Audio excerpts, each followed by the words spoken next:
Oh, man. Let's talk a little bit about hope. We've about an hour to do that. And I think perhaps the most important thing to say right out the gate is that hope is necessary for happiness, but it's not a guarantee of happiness. You can be hope-filled and still miserable, but you can't be happy without hope. And so, of course, one of the really tricky things to do is to define what hope is.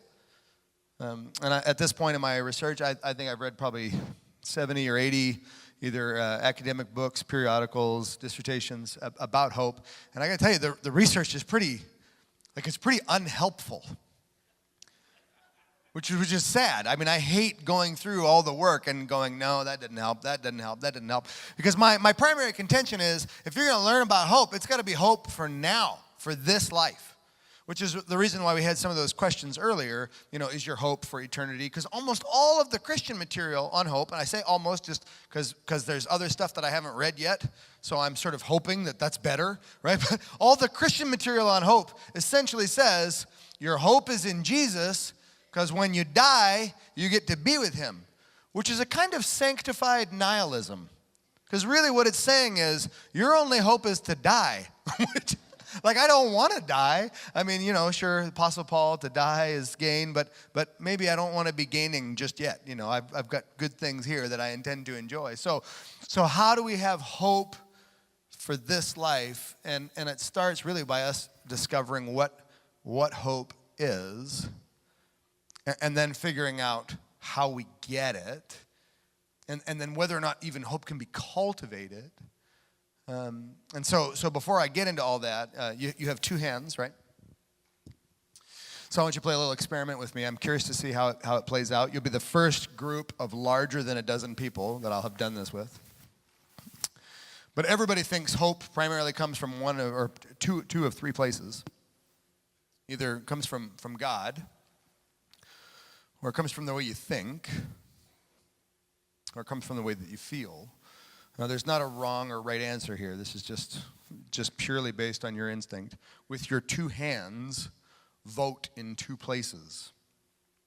So either like this. So where do you think hope comes from? Does it come from God? Does it come from your thoughts? Or does it come from your heart?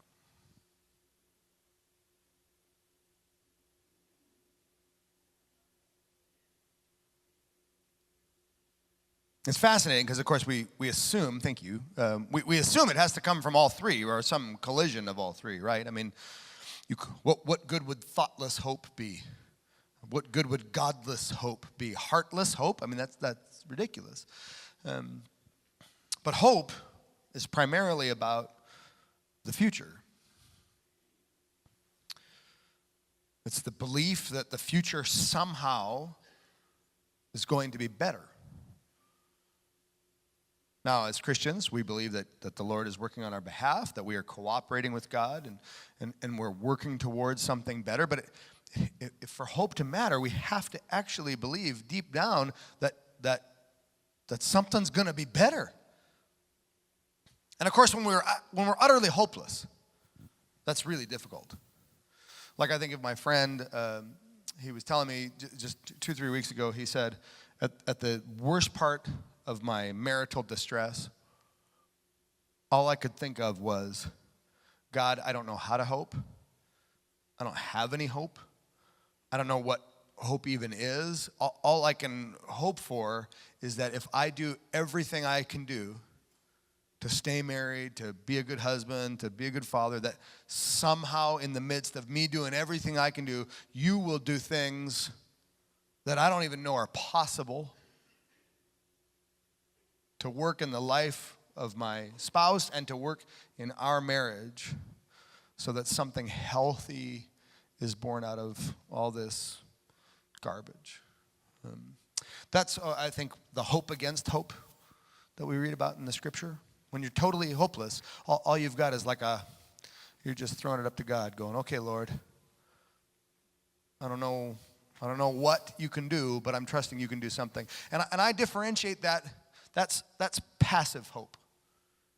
When you have no hope, you still have hope. There's no such thing as being totally hopeless. You might feel totally hopeless, but your feelings lie. So it's really important to acknowledge that what you're feeling does not define reality. Not unless you let it. It's just your feelings. Those matter. You want to pay attention to them. You want to be in tune with them. But you can't let your feelings run the show. So when you feel hopeless, just remember, that doesn't mean you're actually hopeless. But you are in what we refer to as passive hope. Meaning you got nothing left to do. You're out of options. Now, if you're there, I can't help you. I can pray for you. But I can't teach you anything. I can't share anything with you that would be of any value because you're just hanging on by one stubborn fingernail. So keep hanging on. Keep hanging on. Keep trusting God because God is faithful. God has options that we don't even totally understand. God works in hypotheticals. God works in counterfactuals. God likes to make new things. When we think there is no hope, God brings dead things back to life. He's the God of the resurrection. I mean, God's got plans that we don't even understand. So keep hoping. But the other kind of hope, the hope that we can actually do something with, that we have some agency for, is what we refer to as active hope. And here's where our definition of hope gets more useful. That hope is agency for the future. Hope is the belief that a better future is possible, a better future is desirable, a better future is good, meaning it's within the purposes and plans of God, and you're not going to somehow be disobedient by pursuing this better future. And that you can do many, many, many, many things to get to that better future, such that if your first attempt doesn't work, you still got other attempts. And that even if you do everything you can to go for it, to press aggressively into whatever that future is, even if you don't get there, even if you don't get what you want, we still have hope that the process of going for what we want not only pleases God, but benefits everyone around us. And that's like the consolation hope that Christians are so fond of speaking of. And I think it's appropriate that we do. We go, I'm going to do everything I can, and I hope that something good still comes out of it. Well, to be more clear about what that something good might be, what we really mean is I'm going to do everything I can, and I'm going to trust that the process of doing everything I can either inspires others, enlivens myself, gives God new options to work out things that I haven't really thought about yet. That's what we mean by the consolation prize, and I'll come back to that later. That's that bullet point PERMA. That's to get really concrete. But for starters, hope is agency for the future. Hope means you can see a better future, you'll want it, it's good, you can do something to get there, and the process of just going for it is going to benefit everyone you know. Now, we'll get into a little more detail, but first, take 60 seconds and just talk about that. Hope is agency for the future. Turn to somebody and figure out if you agree yet or not. All right, I was testing you. I was testing that definition to see how it would land. Because I've never used the word agency in public before. That was the first time. But you all seem like you got what I meant, right? That wasn't hard for you. All right, I'm going to go back to work and tell my associate pastor that he's wrong. Because he says nobody knows what that word means. I just put right here, I have evidence that I'm right. That's all I ever want. Yeah. What's that? Yeah, this is a pretty smart crowd. Yeah, that's right. We might say that hope is holy imagination. Hope is the ability to see the future. Hope is vision. Hope is dreams. The prophet's primary mechanism was hope. Everything about God is future facing, which is, it's counterintuitive, right? Because when we think about God, we think primarily about the saving work of Jesus Christ, which happened in the past. But the saving work of Jesus on the cross is only a part of the story. His advent precludes his parousia, right? We know he's coming back. That's a big part of the story, not just creation, but recreation. And so there's a funny dialectic with hope where we always have to look to the past to find evidence to see a better future. And so in the person and work of Jesus, we get this evidence that God will intervene, that God does do things. And the promises that God has already made for us in the future are still out there. And aren't we in the same boat as the people of Israel in the Exodus? I mean, we like to say that they were enslaved for 500 years and then the Lord, delivered them. But what were they thinking in year like 430? They're hanging on to this promise of a future that they haven't seen in 4 centuries. God is a Exodus God. God is a wayfaring God. God is the God of the future, and all of God's promises about the future are more important to us than God's work in the past, which is so different. It's such a different way of thinking about the Scripture, and for me, it was really tricky to just sort of submit to that because everything I take strength from is what God has already done. That's where I have the evidence that God is faithful. But why do I need the evidence that God is faithful if not for the things that I'm hoping for? So when I'm praying for my children, I'm praying that the Lord will intervene in the lives of my children, to speak with them, to show them opportunities, to grow them. I'm still praying for future things in the lives of my children. The only reason I'm bothering to pray is because I know God has answered my prayers in the past. So the past is only useful to us as the raw materials and the evidence from which the future is formed. And that's a challenge, not to our beliefs, it's a challenge to our habits, challenge to our thinking habits. And so when I speak with people, and I'm coaching somebody right now who's very brilliant, very talented, young creative, and her marriage is in trouble. And she feels bad about some things that she's done, and she feels bad about some situations that she and her husband are in, and she wants to replay all the things that have gone wrong and talk about it everywhere. She's just diagnosing and diagnosing and diagnosing. She's just stuck in a wheel of the past. And that wheel makes her depressed, despondent, hopeless, isolated, alone. So in order for her to break free of that, in order for her to have hope, she has to see the future. She has to be summoned forward into the future. She has to learn, and we'll get into these sort of essential skills here in a minute. She has to learn how to see a better future, and a better future that's even bigger than her marriage. Now, this is tricky, okay? When something goes wrong for us, when our marriage is jeopardized, when our congregation is jeopardized, when when we have an injury, when we have an illness, sometimes that's all we think about. That's all we think about is, when will my injury be healed? When will my disease be fixed? When will my marriage be repaired? That's our hopes are so specific. But God's hopes for us are much more expansive than any one issue. God is the author of life. Romans 4, God calls things that are not as though they are. God brings life to the dead. When God looks at you, he doesn't just see one problem or even one little constellation of problems. God looks at you and he thinks, how do I take this life and optimize it?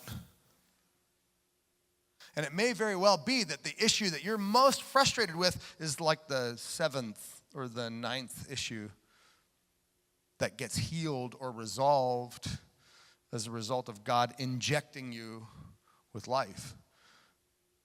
But for you and I, we're so myopic, sometimes we miss the very things that God is doing around us, through us, in us, and with us because we're worried about one thing. And here's the thing. It is possible for you to experience abundant life even if your marriage stinks, even if your ministry stinks. And if you make God's movement predicated solely on fixing your problems in the order that you have prioritized them, then your God and our God can do very little. So hope is about the future. First and foremost, hope is about the ability to see a better future. And so I've been cataloging practices that will help with this, and visualization exercises, nexting and pre-living, and all these good little things that just help us to imagine what might this become. So take a second, and this time by yourself, you're probably identifying an area Could be your ministry, it could be your employment, whatever, your family. You're probably identifying an area where you go, I could use a little hope injection here. So just take a second and go, ask yourself, Lord, if you were to just jam this thing full of life, what would it look like? How would it feel? What would be the hallmarks of engagement with whatever that thing is? Just take 1 minute. Just ask yourself. These are the five ingredients of increasing your hope quotient or filling your life with more hope. Or probably the four ones. Vision, desire. Did I skip one? Vision, desire, agency, and willingness. And I've really discovered through the research, and of course, through talking to a million people like yourselves, probably not actually 1 million, that we can increase our hope through a series of mental disciplines and processes. And the first is vision. Again, that hope is holy imagination. It's the ability to imagine a better future where the lion lays down with the lamb. Woody Allen has that great line, I know the lion will lay down with the lamb, but the lamb won't get much sleep. But we believe that the lion can lay down with the lamb, and they will rest. We believe that the children will play in the streets. We believe it is possible for people of different socioeconomic, ethnic, and cultural backgrounds to be melded together into one new family in Christ Jesus. We believe that our differences complexify and beautify us. They do not have to separate us and divide us. I mean, we are believers in the promised future of God. And so just to imagine that gets us out of the quagmire of our daily frustrations. In our marriage, we have all kinds of issues, marriage, romantic relationships, whatever. We have problems, and the more time we spend diagnosing our problems, the deeper and deeper and deeper into the weeds we get, which makes our problems seem almost insurmountable. In actual fact, if we would talk about our vision for the future, where we see our relationships going, where we see our relationships going with our children, if we'll cast our imagination forward, that imagination can pull us into a better and better and better future. My daughter always wants to travel with me, but she complains, Dad, why are you traveling? Dad, this is terrible. Why are you getting on a plane again? And I call her Babo. I said, Babo, I have hardly done any traveling. I've been at home a ton. Dad, why are you leaving? Don't you love us? What's the matter with you, Daddy? Dad. And she's hamming it up now. And so I have started saying to her, I can't wait till you can come with me. I want you to come with me. So now when I got on the plane yesterday, she goes, Dad, I can't wait till I get to go with you. This is going to be so great. So she's not complaining anymore. And it's not that I've just come up with a trick to get her to stop complaining. I actually get really excited about the fact that one day my daughter will be falling asleep after lunch on the front row. I mean, that's fantastic. I get really excited about the fact that we'll, get to go through the airport together and we'll find little things to do together. I mean, and it's so easy to just start visualizing and dreaming about how that might work. Now, here's the thing. The way our subconscious mind works, once you set your imagination into the future, your subconscious mind will reach back into your memories and find supporting evidence for why that future is likely. And this was the most important thing I learned about memories. It's that our memories are not like photographs in a filing cabinet. They are like the still, wet watercolor of a painting. And so your memories can be shaped and shifted by your subconscious mind, meaning you don't even really know you're doing it, but your subconscious is going back through all the experiences you've had, and when you've set your mind on the things ahead, your subconscious will reach back and find evidence for why it's going to work and why it's going to happen. If you don't have a vision for the future, if you don't look ahead intentionally with the purpose of creating hope and cultivating hope, your subconscious mind will go into your memories and find evidence for why you're going to fail at everything. And why everything's going to be a disaster. Because we are naturally negative. Which means if you don't submit to the discipline of future casting, visioneering, whatever you want to call it, if you don't look ahead, you are constantly, accidentally coming up with reasons why you're going to fail and be alone. And we do that in all moments. Sometimes we call it future tripping, where you start to imagine what's coming, and because you haven't disciplined yourself to imagine something better, your mind just gets away with you. For example, if I'm in work on a Friday afternoon and my wife calls and she's complaining about the kids, oh my gosh, they're driving me nuts today. They're such little monsters. Why did you do this to me? You know, if you get that phone, you've never had that, but if that's the phone call I get, well, then I start going, oh man, when I get home I'm going to get it.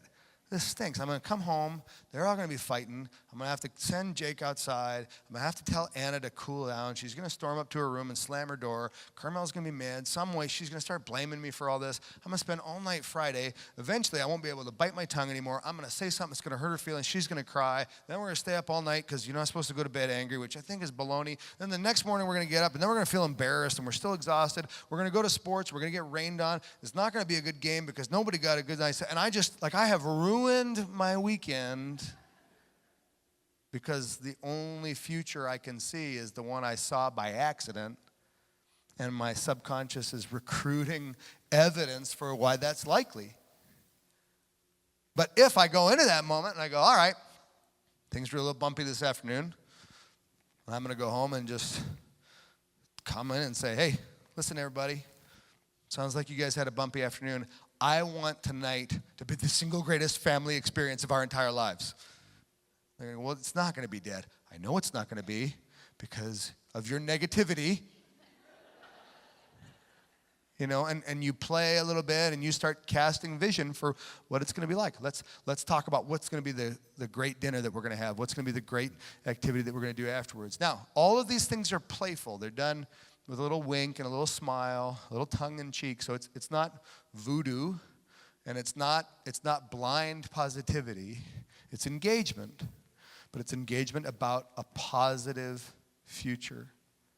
And any one person doing this in the family, mom, sister, whoever, daughter, you can lead up, you can lead sideways, you can lead down, doesn't matter. Any one person can begin to spin the family dynamic or the social dynamic into a more positive direction by casting vision about the future. But it starts with holy imagination.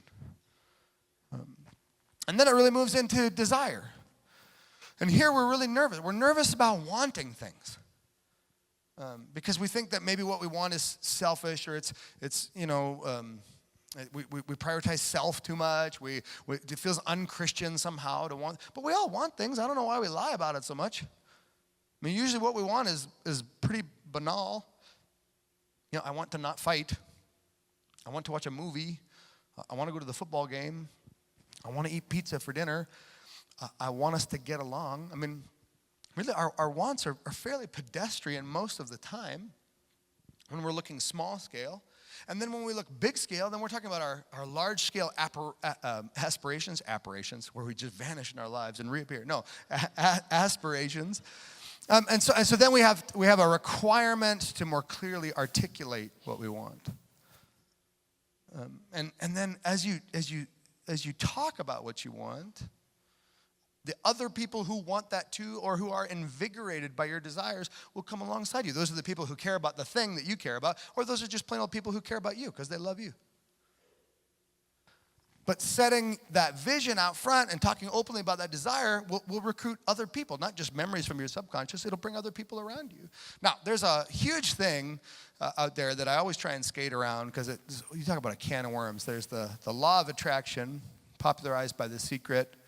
And then there's the power of intention, popularized by Dr. Wayne Dyer. And I think both of these things have a tiny element of truth into them. And then also some really like weird, hinky stuff. Do you guys ever heard of this stuff? You didn't. The Secret wasn't like the last book you read or something, right? You were like, we had a big secret Bible study, or yeah, no. So both of those things, they have an element of truth, and the element of truth is this: if you'll set your intention out of front, if you'll talk openly about what you want and what you envision the future being like, other people will get excited about it and they'll come alongside you. And then both of those authors, they get again a little new agey, a little weird about it. beyond what I'm comfortable with. But at least they're right about this much. Talk about what you want. And talking about what you want will help you see what you want. Helping to see what you want will help you crystallize it, and it'll give you a sense of momentum that you're going towards what you want. And that's what we call hope. So it's about vision, it's about desire, and then it's about agency, meaning that you got something you can do in order to get the future that you want. Now, something more than just pray. Now, here's where all the secular literature, I think, falls apart on hope. All the secular literature reduces hope simply to goal setting. And so they say, in essence, and I'm lampooning, but they say, in essence, if you can set a smart goal for your future, you will have hope. And there's a part of that that's true. It's just that you can't always set a smart goal for, I hope my son likes me when he's out of his adolescence. I mean, it's specific. It's not really measurable.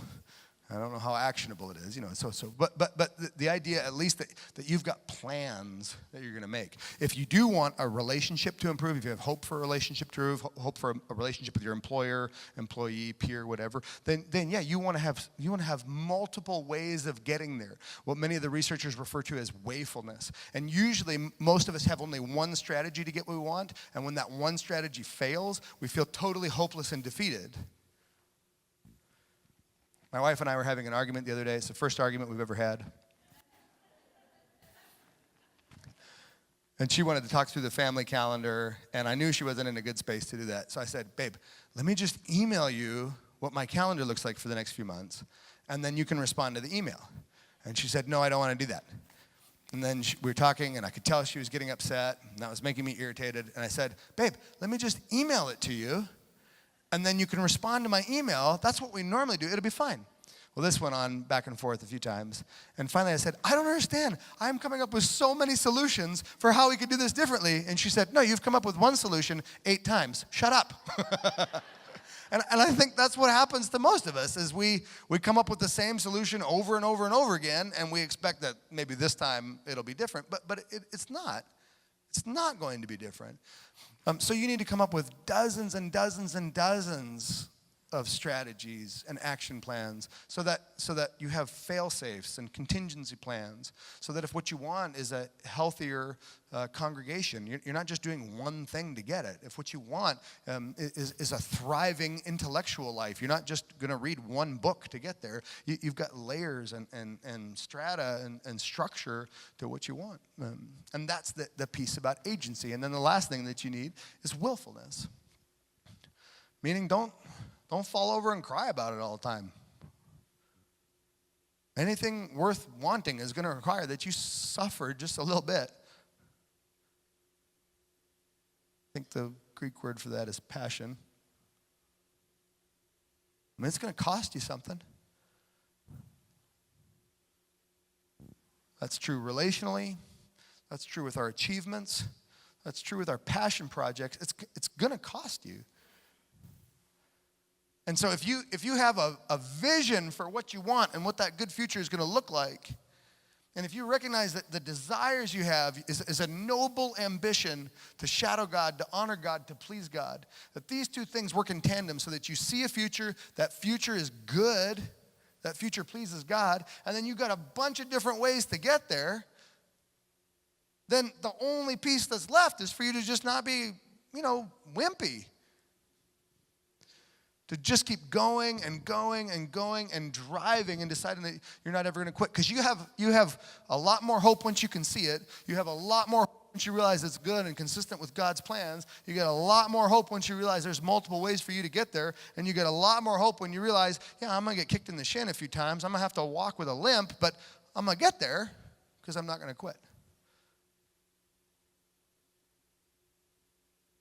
So when we then take a step back and evaluate the areas in our lives where it feels like our hope is faltering, and we start to work through this process, well, now we feel empowered. And we feel like maybe we got something to work with. So here's what I want you to do next, okay? You just got a little grid for the first time on how hope works, on how you can have active hope. So turn around and share with somebody the thing that makes the most sense to you. The piece about vision, the piece about desire, about agency, or willfulness. And we'll give you 3 minutes, tops. All right, if you have questions about hope, come on down to the microphones that are on the little stands there, and let me hear what you got. That'll be really helpful to me, because you're the first group that I've presented on hope to, and I have all kinds of questions about your questions. All right.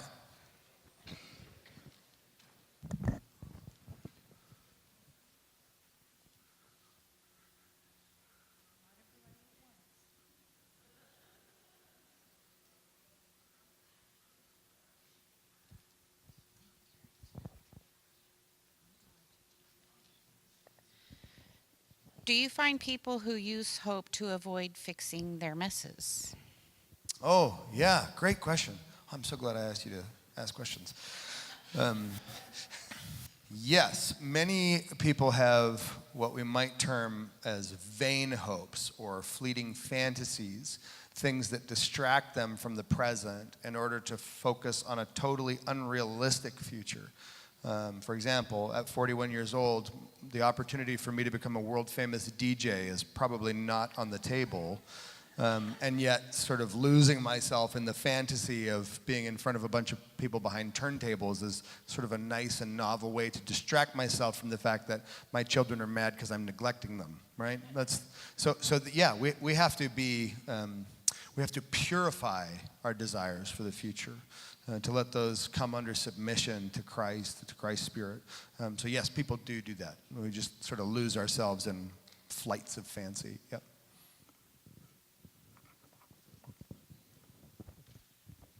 Okay, so you're going down this path that you think God has directed you to, and you have lots of different plans, but you run into blocked doors or closed doors over and over again. How do you know when that's God saying, not that way?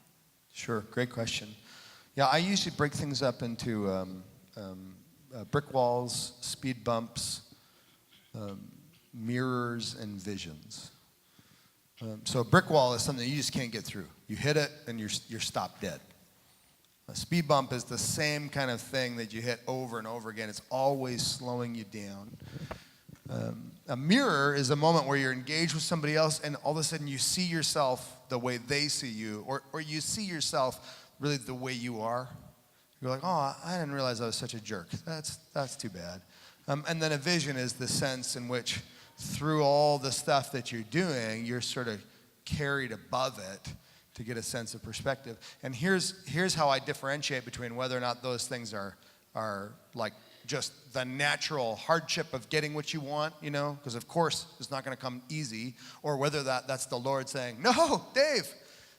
And usually once I've lit off, this is my interior terminology, sorry, I haven't refined this for public yet, but if I've lit off all my rockets and solved all my problems and I'm still hitting those things, then I go, okay, Lord, you must be trying to say to me something to me. And usually then once I get to that point, God will send confirmation through another believer, somebody I love and trust, a weird coincidence, a providential sort of circumstance. But if I go, if there's a brick wall that I keep hitting, then I go, okay, how can I avoid that brick wall? How can I break it down? I do all the Dave McDonald things I know how to do, and if the brick wall is still there, I go, okay, maybe that's the Lord speaking to me. I keep hitting the speed bumps. I'm going to do everything I can to sail over the speed bumps or plow the speed bumps out of the way. Once I'm out of Dave McDonald options, then I go, okay, Lord, maybe that's you, and then I'll look for confirmation. Yeah, the question is how can you instill this hope in others? So far in my conversations over the last 5 or 6 months, where again I've been researching, and because I like to bring people in as I learn and test out the material on them. For most people, the future is really helpful language. Like we mentioned earlier, Jeremiah 29. In fact, almost all the scriptures in the First Testament that reference hope also reference future. It's really a fascinating word study. But if you can just get them thinking about the future. And here's the thing, Christian spirituality is the faith of the future. Buddhism is the faith of the present moment, mindfulness, having no desires, emptying yourself. Christianity is about God calling you forward, God promising you something different, God promising you something better. I mean, I love creation, but what I love now is a shadow of new creation. Now I see through a glass dimly.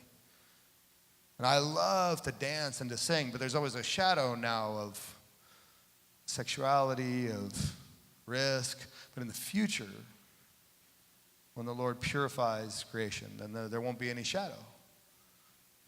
So we're always future people. And in fact, the most helpful material I've read on hope is by Martin Seligman, who we mentioned earlier. He did a collaborative project with 3 professors, tenured professors from the University of Michigan, and the book is called Homo Prospectus. His contention is that we are misnamed as Homo sapiens. Homo sapiens means wise man or knowing man, but that's a goal, not a given. Really, how we function best as people is people who face the future. And it's our ability to anticipate the future, to see the future, to learn from projections of the future that makes us uniquely human. Other beings, animals, whatever, they don't have the ability to do that. But we prospect. We can imagine futures. I mean, think about science fiction. That's all imagination of the future. So many of our current technological advances happened because somebody was reading Ray Bradbury 40 and 50 years ago. And so they began to imagine how we could move quickly, how we could transfer through matter, how we would go explore space and what the moon was like. I mean, we're seeing the future all of the time. And as believers, it's up to us to sanctify the future we see ourselves living in.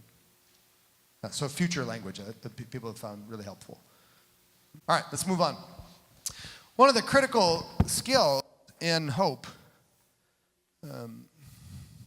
and I'll step outside of my discipline here momentarily. Please forgive me. I'll do my best.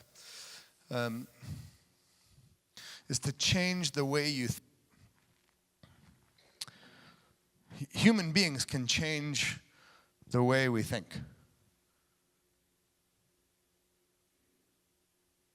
Just because you think something doesn't mean it's true, although it can become true because you think it. Neither should you believe every single thing you think.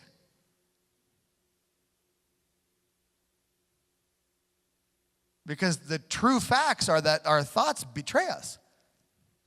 But there's something stronger than our thoughts if we choose to employ it. That's our will. That's our self or whatever. But when our thoughts start running away with us, man, we have to slow that right down. We have to redirect those thoughts. We have to change those thoughts and swap them out for something different. And I find a lot of resistance to this idea, but the people who grab hold of it, man, their everything has changed. In my earlier example about my wife calling me on a Friday afternoon and complaining about our children, what I was doing was catastrophizing, future tripping, right? So when I come home after that, when I've worked myself up into a frenzy, imagining that the next 3 days are going to be an endless cavalcade of marital woe, my thoughts have now defined my reality such that I come home negative and grouchy and bemoaning everything. I've just committed a self-fulfilling prophecy. If you move into a new neighborhood and then a week later somebody else new in the neighborhood moves to you next door, if you begin to imagine based on the way that they appear, the way that they engage with your children, the way that the kind of car that they drive, that they're hostile or that they're, aggressive somehow, and you sit at home thinking about that all the time, the first time you actually get to meet them face to face, you'll be so on the defensive, you'll have such a chip on your shoulder that of course they will regard you with hostility. Because of the posture and the demeanor that you've cultivated through your imagination of them.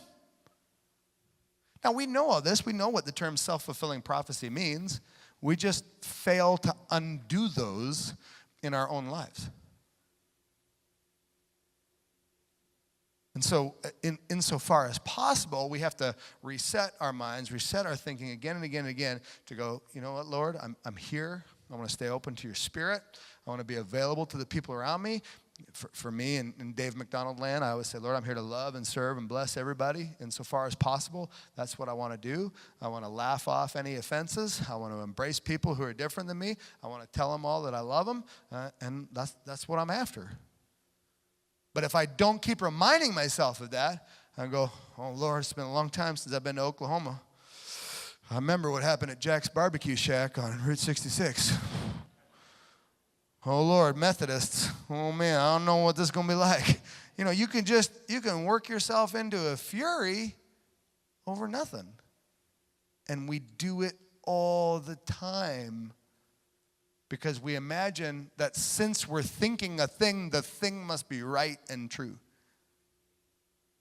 And in many cases, we suffer from two complementary conditions. One, in most of our in experiences with other people, we have a really small data set, a really small control group. And so what our subconscious mind does is it goes back to this really small pool of information again and again and again and again and again. And so every time it goes back to that small pool of information, our subconscious tells us, I really know what I'm talking about because I have explored all of the data over and over and over again. I know it inside and out. You know, but if you've only ever met one person from Michigan before, you can hardly be said to have a really accurate appraisal of Michiganders. And so we feel really confident while simultaneously operating out of severe ignorance. And thus our thoughts betray us. And so in order for us to have any hope, we have to constrain our thoughts to a sanctified imagination of the future, not a pessimistic experience of the present or a depressive memory of the past. And in Homo Prospectus, Martin Seligman suggests that what they refer to as the cognitive triangle of depression, anxiety, and borderline personality disorder, that those three things could be solved, his words, not mine, with better coaching on how to see the future, on how to imagine better futures. And again, we do that all the time with hypotheticals. Like, what if the Vancouver Canucks won the Stanley Cup this year? That'd be amazing. That's hockey. I know it's nothing, what if today's DS meeting ended early? What if? And then we imagine counterfactuals all the time too. You know, what if Germany had won the Second World War? I mean, we have Philip K. Dick's book about that. We have that very popular Netflix series about that. What if England had its own mythology? Thank you, Tolkien. You just gave us Lord of the Rings, the Silmarillion.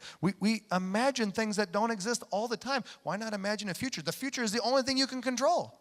You can't go back and change the past. You can't even change the present. You can't change what happened at 1:33. All you got is the future. And yet we spend a disordinate amount of our time focused on like the receding present or the distant past. And the only time we ever think about the future is when we imagine that we can do something about it. Well, here's the good news. You can always do something about it. So you need to focus your mind more on the future, focus your thoughts more on the future, because that's where you have agency. That's where you have power. That's where you can cooperate with God to make a difference at home, at work, wherever. Somebody say amen. So this is outside of my discipline a little bit, but there's sort of an ABC about this, that our actions trigger beliefs, and those beliefs, something will happen out there. Somebody else's action will trigger a belief inside of us, something that we think, and that belief that we think will cause us to act in certain ways. So somebody smashes into your car with a shopping cart in the parking lot, and you believe that they are ignorant and foolish and ill-informed, so you roll down your window and inform them. And you may very well get in trouble because of how you respond to their action, even though their action was foolish and misguided. If we can change the way that we think, i.e. changing our beliefs in the ABC statement, which you can, then we can constrain our behaviors. Let's pick a more common example. Let's say that you phoned your best friend, left a voicemail, and they didn't call you back. You might believe that that's because they're not really your best friend. They don't love you anymore. Something, maybe you did something. Maybe you said something wrong. You missed their birthday. Now's the time they're going to take it up. So as a result, you turn your ringer off. You turn your phone off. You get underneath the blankets. You sleep next to the fire in your cargo shorts for the next 3 days, feeling sorry for yourself. When reality is that it's if you would take control of your thoughts and get out in front of it. Even something as simple as, well, maybe she was just busy. I mean, just give her the benefit of the doubt for a little while. Then your behaviors aren't going to spin out of control. Now, these are, of course, silly examples designed to lampoon the condition, but that's the condition. Is we just need to remember that you are in control of what you think. And sometimes what you think is not good, and those negative thoughts, those false thoughts that you feel so confident about are killing you. They're killing your spirit, they're killing your emotions, they're killing your sense of hope and optimism, and as a result, they're leading you into behaviors that are totally self-destructive. But the good news is you can actually change the way you think. All right, take 1 minute and turn to somebody and say, what's the hardest thought for you to let go of? Just a little simple, like a softball question. Easiest question ever. The hardest thought for you to let go of in 1 minute or less. Go. And then we'll shift gears to our last little piece. All right, we're going to unpack the last piece, and then we'll save the last 10 or 12 minutes for questions. Thank you so much for talking about hope. This is great. I'm trying to control my boyish enthusiasm because you're my first group to talk about hope with, so I'm learning like crazy watching your reactions, and I'm having a lot of fun. So thank you for the privilege of doing this. John Dominic Crossan, who helped found the Jesus Seminar with Marcus Borg, wrote, I thought perhaps the best articulated statement about why it was significant for God to be understood as Father in the Old Testament. Now, if you're not unfamiliar with John Dominic Crossan, he is a very liberal biblical scholar who would sort of be a counter-evangelical, and he's the last person you would expect to defend patriarchy in any way. But he said if we understand the world of the ancient Near East, then we understand that a father is more than a male parent. A father is a patron. A father is a shareholder.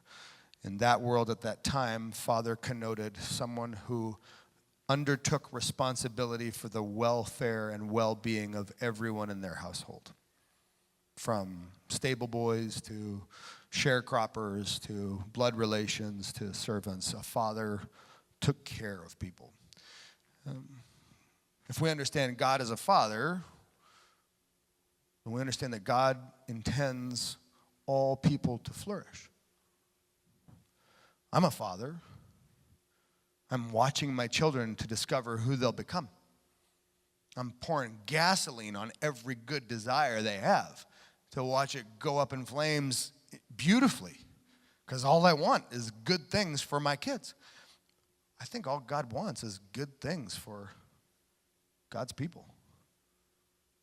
God is so much more interested in us than whether or not we, go to heaven when we die. I mean, that's like the lowest level of relationship with God.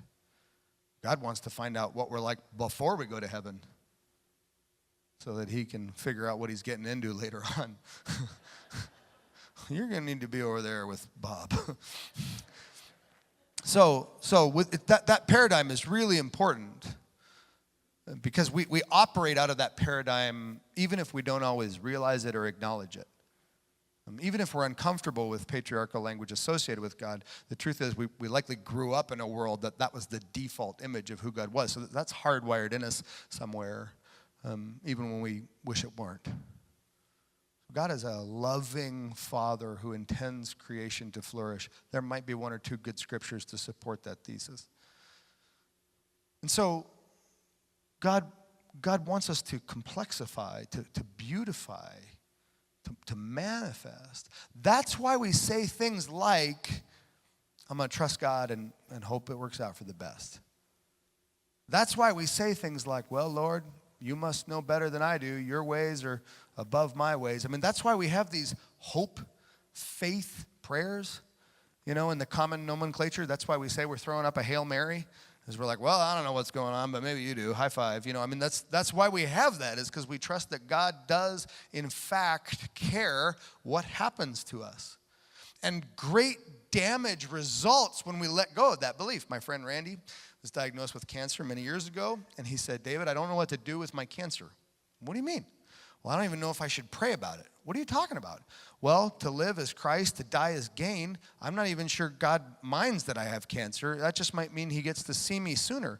He was so dysregulated by whether or not God cared that he was sick that he not only refused to pray or trust God for any sort of comfort or easy passing or whatever, that he actually cut himself off from most of his other believing friends because it was so emotionally confusing. That's the kind of distress. Not only did the guy die, he died miserable because he didn't think God cared that he had cancer.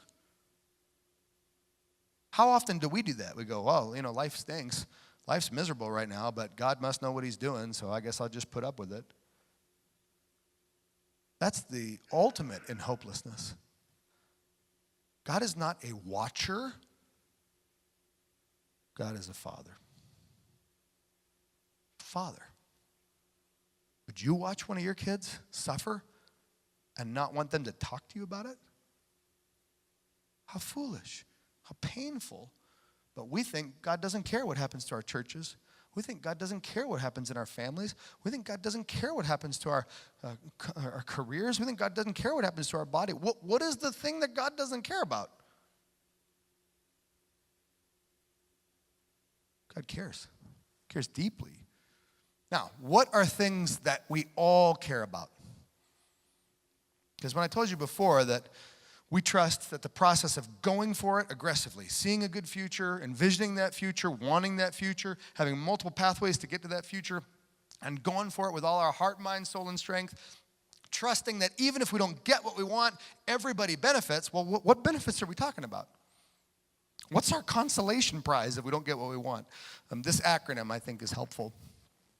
Positive emotion, engagement, healthy relationships, meaning, and achievement. This is what we're holding on to. My friend Chris got divorced about a year ago. And I said to him, man, I'm so sorry that this happened. And we'd walked a long road together. And I said, did anything good come out of this? I mean, out of the process? He goes, oh, of course. Are you dumb? All kinds of good things came out of it. And then as I listened to him talk, I realized this is what he was describing. All kinds of good things come out of our tragedy, our sorrow, our suffering, our disappointment. Chief among them, sometimes positive emotions, sometimes happiness, sometimes joy. Sometimes we can go through something painful and still find hilarity in it.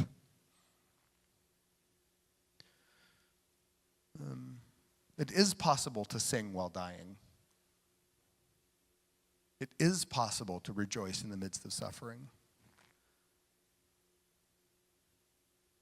Sometimes, even though things don't turn out the way we want, we get more engagement. You know what I mean by engagement, because you know what I mean by disengagement. Because you know what people look like when they're totally checked out. When they're doing this, when they're just drones, when they're robots, when there's no life in them, there's no light in their eyes. What father wants that for their children? So sometimes, even though we don't get what we want, we're enlivened by it. But just the process of going for it. I once ran a marathon. I was 265 pounds when I ran this marathon. I've been training for many, many months.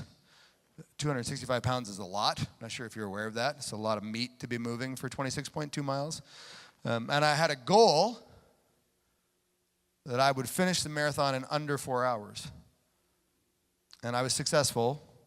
I finished the marathon in 4 hours and 92 minutes.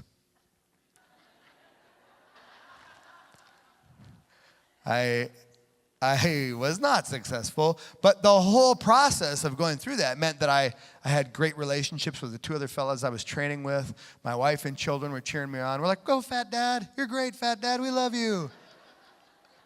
I was engaged. I was bought in. There was a thing I could latch on to, and that engagement is valuable. We want that for the people we love. Healthy relationships is the other one. Nothing binds people closer together than a shared crucible. Why do you think things like the Tough Mudder or the Warrior Dash, the Spartan Race are so effective? It's because you run 18 miles in the mud and help somebody else get through some barbed wire and go through some gas masks. All of a sudden, you really like them because they suffered through what you did. Why do you think mission trips are so effective? We send our teenagers somewhere with no running water so that they can use the restroom in a bucket for 2 weeks, so they come home with dysentery and weird skin rash, and they got the best friends of their entire lives and then marry somebody else from high school. I mean, like that, it's because we get pulled together by those things. And so even if we don't get what we want, a lot of times the suffering pulls us together. Meaning. Remember, we create meaning when we can connect our past to our present to our future, when we see a trajectory in what God has been doing in our lives. And a lot of times, even if we don't get the thing we're hoping for, we get that connection, that sense of movement, realizing that God has not forsaken or abandoned us. And sometimes, in fact, very often, when we don't get the thing that we want, on the far side of it, we go, the Lord had something better for me. I just didn't even know how to see it yet. And last but not least, achievement, which is kind of a dirty word in Christian circles, I understand. But the truth is, our achievements gratify us. Gratification is achievement consistent with noble purpose. It's when you feel really, really good about something you did. The first time you write a book, you feel really, really good that you did that. The first time you run a marathon, you feel really, really good that you did that. The first time that you plant a church, you feel really, really good that you did that. The first time you undertake a huge passion project and it pays off, you feel really, really good that you did that. And so when we step back and we talk about hope, we go, maybe we won't get everything that we're hoping for. But if on the far side of it, we can look and find evidence of happiness, healthy relationships, meaning, and achievement, that's not a bad consolation prize. That's pretty strong evidence that the God of the Bible is still at work in us now, in the present moment, reminding us that the next thing we hope for, God's still being involved and invested, holding out for better things than we can ask, hope, or think. All right, let's take a few questions. Anything you got about hope? Sometimes we don't, or I tend not to, maybe celebrate your achievement. And the small ones along the way make up the big one, if there is a big one at the end. Can you expound on that a little bit? Yeah, you're absolutely right. Insofar as possible, celebrate everything. Celebrate everything. And our achievements, a lot of times my achievements are really arbitrary, Like I'll set a goal for myself. I'm going to do, I was learning how to paint pictographs earlier this year, which I don't know why that was important to me. I just thought it was something that I would do. And so I had these huge representative art pieces, and I decided to make 12 of them. One for each of the pericopes in 1st and 2nd Peter. And then when I was done, I had this major sense of accomplishment for a thing that nobody else even knew I was doing and that didn't matter. And my friends kept pushing back at me. They said, you got to celebrate this. This is great. You have just learned something. You've just set out a goal for yourself and achieved something that maybe didn't matter. At least that's what your brain tells you. Your negative thoughts tell you. But the fact is you did this thing, so celebrate it. And then, of course, for milestone achievements, graduation, ordination, master's degree, doctorate degree, wedding, all those life things. Yeah, you should celebrate those. We need to become a people better versed in celebration. Because all our metaphors about the kingdom of God are celebratory metaphors. Reception, party, banquet, feast. We ought to be the best at it.